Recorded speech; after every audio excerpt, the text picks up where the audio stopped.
بسم اللہ الرحمن الرحیم۔ السلام علیکم۔ اور ایک عباسی اپنے یوٹیوب کے ویورز کی خدمت میں اپنے نئے ویلا کے ساتھ ایک دفعہ پھر حاضر ہوں۔ امید ہے کہ آپ خیر و عافیت سے ہوں گے، اور آج میں آپ کو KPK کے جو نامزد وزیر اعلیٰ ہیں عالمین گنڈاپور صاحب، اور پنجاب کی جو نامزد وزیر اعلیٰ ہیں مریم نواز شریف صاحبہ کے بارے میں کچھ بتاؤں گا۔ اس سے قبل کہ اس پر گفتگو کروں، آپ سے گزارش ہے کہ میرے اس چینل کو سبسکرائب کریں اور بیل آئیکن کے بٹن کو بھی ساتھ پریس کر دیں تاکہ نیا آنے والا نوٹیفیکیشن جو ہے وہ سب سے پہلے آپ تک پہنچ سکے۔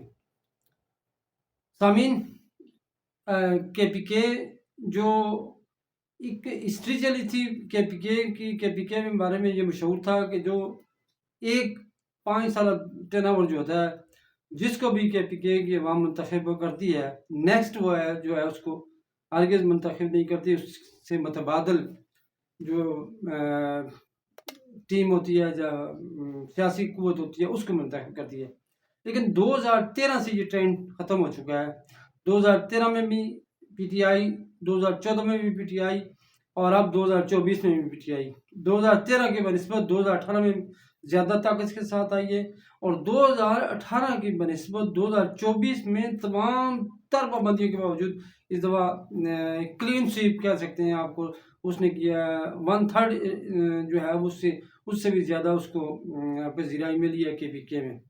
لیکن اس کے جو وزیر اعلیٰ جو نامزد ہوئے ہیں پاکستان تحریک انصاف کی جانب سے، علی امین گنڈاپور صاحب، DI خان سے ان کا تعلق ہے۔ لیکن میں سمجھتا ہوں کہ میرے نقطہ نظر سے یہ فیصلہ پاکستان تحریک انصاف کے لیے اتنا اچھا اور اتنا نیک شگون لے کر نہیں آئے گا۔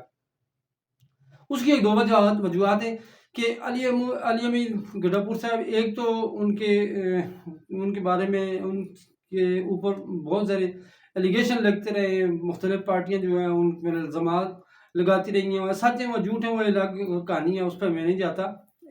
لیکن یہ ہے کہ بہت زیادہ ایلیگیشن جو ہے وہ علی امین گنڈاپور صاحب پر لگتے رہے، اور اس کے لیے چونکہ وزیر اعلیٰ کا جو عہدہ ہے یہ بہت بڑا عہدہ ہوتا ہے صوبے میں، اور اس میں وزیر اعلیٰ کو تمام پارٹیز کو، تمام لوگوں کو ساتھ لے کر چلنا ہوتا ہے۔ جب وزیر اعلیٰ بن جاتا ہے کوئی بھی کینڈیڈیٹ یا کسی بھی پارٹی کا بندہ، تو وہ یکساں طور پر سارے KPK کے لیے اتنا ہی ضروری ہوتا ہے جتنا کسی پارٹی کے لیے ضروری ہوتا ہے۔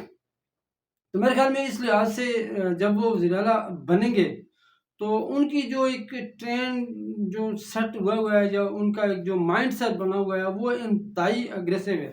وہ بہت زیادہ آپ سمجھتے ہیں کہ وہ جارانہ موڈ کے آدمی ہیں، اور جارانہ موڈ کا آدمی جو ہے میں سمجھتا ہوں اس سطح پر تھوڑا سا اس کے لیے مشکلات ضرور ہوں گی، اور دیکھنا یہ ہے کہ وہ اس جارانہ پن کی وجہ سے کہاں تک اپنے صوبے میں ٹھہراؤ رکھ سکتے ہیں، یا اپنی پارٹی کے لیے بہتر سے بہتر طور پر وہ جو ہے وہ کام کر سکتے ہیں، یا اپنی پارٹی کو مزید اوپر لے کے آتے ہیں، تو آنے والا وقت ہی بتائے گا۔ لیکن جو ایک تجزیے کے طور پر میں کہہ سکتا ہوں کہ تھوڑا سا مشکل ہوگا علی امین گنڈاپور صاحب کے لیے کہ وہ اپنے آپ کو جو نیچر ہوتی ہے وہ چینج کرنی بڑی مشکل ہوتی ہے، اور اتنے بڑے عہدے پر جس میں طرح طرح کے لوگ آپ کو ملیں گے، طرح طرح کے پارٹیز کے لوگ آپ کو ملیں گے، طرح طرح کے جو حالات کا سامنا کرنا پڑے گا، تو اس کے لیے سنجیدہ اور ٹھہراؤ، اور میں سمجھتا ہوں کہ تھوڑا سا کول مائنڈڈ آدمی جو ہوتا ہے، وہ بندہ جو ہوتا ہے وہ زیادہ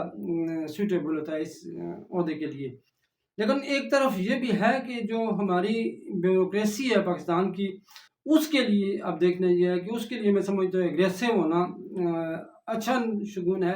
لیکن یہ ہے کہ جو ہماری جو بیوروکریسی ہے یہ کس حد تک ان کے ساتھ چلتی ہے یا ان کو چلنے دیتی ہے، یہ بھی آنے والا وقت ہی بتائے گا۔ اور میں سمجھتا ہوں کہ تھوڑا سا مشکل فیصلہ تھا جو تحریک انصاف کی اعلیٰ قیادت نے لیا۔ اس کی جگہ سے جو مشتاق غنی صاحب ہیں اقتباس سے جن کا تعلق ہے، وہ اس سے پہلے اسمبلی جو ہے اس کے اسپیکر بھی رہے ہیں، اور اس سے پہلے جو ہے 2013 میں وہ جو ہے وہ ایک ہائر ایجوکیشن کی وزارت ان کے پاس رہی ہے۔ لیکن وہ چونکہ میں سمجھتا ہوں کہ ایک انتہائی سلجھے ہوئے انسان ہیں، وہ بات کو سمجھانے کی اہلیت بھی رکھتے ہیں، اور میں سمجھتا ہوں کہ وہ بڑے خوبصورتی کے ساتھ، بڑے ٹھنڈے مزاج کے ساتھ دوسرے کی بات سنتے ہیں، اس کے بعد اس کا جواب دیتے ہیں اور قائل کرنے کی کوشش کرتے ہیں. تو میں سمجھتا ہوں کہ بہتر تھا کہ مشتاق غنی صاحب کو اس عہدے پر لایا جاتا، یا عاطف خان صاحب ہیں جن کا تعلق مردان سے ہے،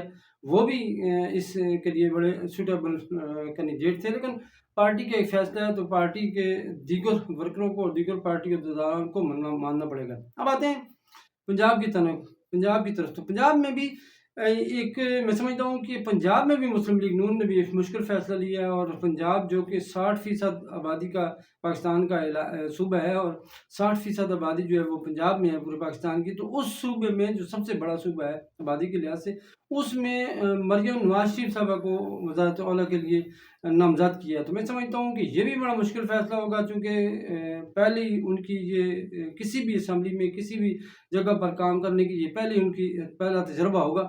اس سے قبل وہ کسی کابینہ میں نہیں رہی ہیں. نواز شریف دور میں پچھلا جو 2013 کے بعد جو ٹرن تھا، اس میں وہ گائے بگائے ان کو جاب ملتی رہی ہیں، وہ کسی نہ کسی طور پر وہ کام کرتی رہی. اگر پراپر طریقے سے میں سمجھتا ہوں کہ کسی بھی اسمبلی میں ان کی وزارت یا مشیر ہونا یہ اس سے پہلے نہیں رہی ہیں. تو پہلی دفعہ ممبر منتخب ہوئی ہیں صوبائی اسمبلی کی، تو پہلی دفعہ ان کو وزیر اعلیٰ بنا دیا گیا. تو یہ اس لحاظ سے بھی تھوڑا سا مشکل ہوگا ان کے لیے اتنے بڑے صوبے کو ہینڈل کرنا. اور دیکھنا یہ ہے کہ کہیں ایسا تو نہیں ہے کہ ایک اور بزدار کو پنجاب کا وزیر اعلیٰ بنا دیا گیا، تو یہ بھی آنے والا وقت ہوگا. تیسری بات یہ ہے کہ جو مریم نواز شریف صاحب ہے ان کا بیسیکلی اب جو تعلق ہے وہ کے پی کے ضلع منصرہ سے ہے، کیونکہ ان کے ہسبینڈ جو ہیں کیپٹن صفدر صاحب وہ منصرہ سے ہیں، ان کا ووٹ بھی منصرہ ہے، وہ منصرہ سے الیکشن لڑتے ہیں. تو یہ ان کی وائف ہیں، مسز ہیں. تو ان کا بھی میرے خیال میں حق تو کے پی کے میں بنتا ہے، منصرہ میں بنتا ہے. تو منصرہ سے اٹھا کر ان کو پنجاب کا وزیر اعلیٰ بنا دیا گیا ہے. تو اس لحاظ سے میرے خیال میں ان کے لیے بھی تھوڑا سا مشکل ہوگا. بہرحال یہ ہے کہ آنے والا وقت بتائے گا کہ کیا صورتحال اختیار ہوتی ہے ان دونوں صوبوں میں. اپنا بہت سارا خیال رکھے گا. اجازت دینے سے پہلے ایک دفعہ پھر آپ سے گزارش کروں گا میرے اس چینل کو سبسکرائب ضرور آپ نے کرنا ہے. اپنے میزبان اور باسی کو اجازت دیجیے. اللہ حافظ.